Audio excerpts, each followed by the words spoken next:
Hello again and welcome back to another session of Commerce class with me Suman Rathore. Friends, government company is one of the important form of organizing public sector enterprises. Now, government company is a type of company in which not less than 51% of the paid up share capital is provided by central government or state government or jointly by central and state government. These companies are incorporated and registered under the Companies Act 1956, which contains certain provisions relating to government companies. In India, most of the government companies are private companies in which the entire share capital is subscribed by the government. And due to this reason, sometimes these companies are also known as mixed ownership companies. Now, to understand the concept better, let's go and discuss its characteristics. So first is incorporation. A government company is registered or incorporated under the Companies Act. However, the central government has directed that certain provisions shall not apply to government companies or shall apply with certain modifications. Next is separate legal entity. A government company is a body corporate independent from the government. It can acquire property, make contracts, sue and be sued in its own name. Next is ownership.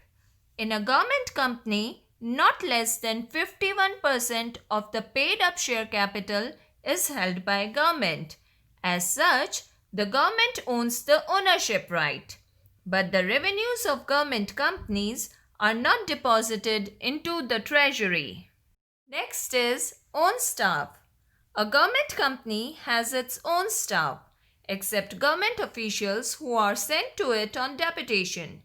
Its employees are not civil servants, but their appointment and service conditions are decided by the government. Next is financial autonomy. Government company is not subject to budgetary, accounting and audit controls applicable to government departments. It can borrow from outside when require additional funds. Next is accountability. Government company is accountable to the ministry or department concerned. Its annual report is placed before the parliament or the state legislature, as the case may be, for discussion. Now let's see the merits of government company. Now first is easy formation. Government company can be easily formed as no separate act or statute has to be passed.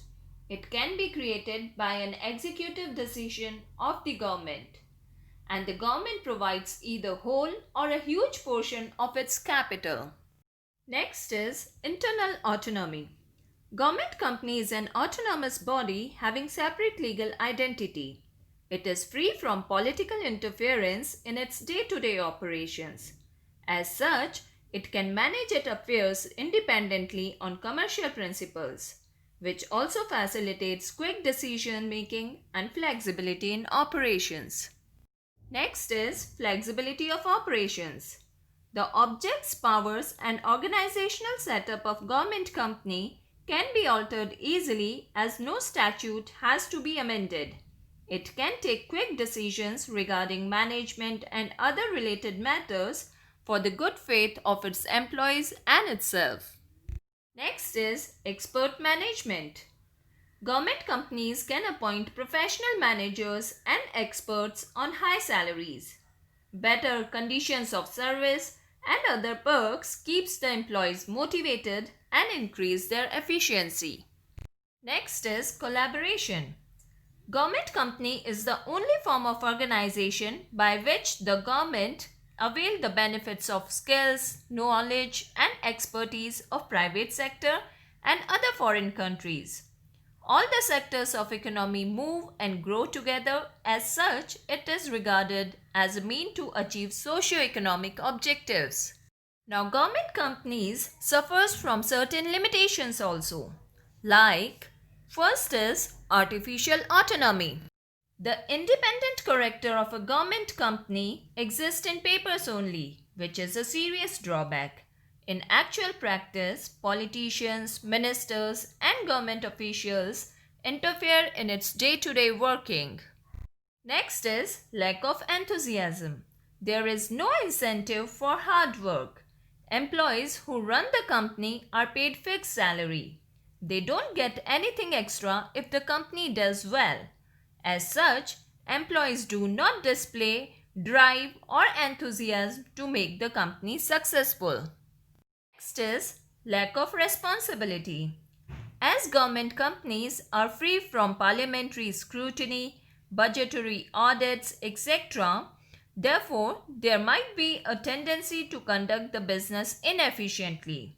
There is lack of responsibility, which results in heavy losses. Next is lack of stability. Policies and management of these companies generally keeps on changing with the change of government. Frequent change of rules, policies and procedures led to an unhealthy situation of business enterprise. Next is corruption.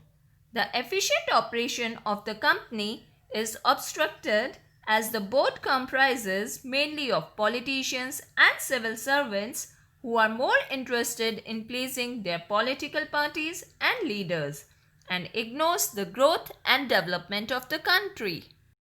Now, despite all the limitations that we have discussed just now, government companies are suitable in cases where the government wants to control a private company without nationalization, or in cases where the government wants to avail the benefits of collaborations with foreign companies or with private entrepreneurs, or in cases where the government wants to develop and promote a particular field of economic activities, etc. That's all for today. Thanks for staying in tune and don't forget to like and subscribe my channel. Thank you and goodbye for now.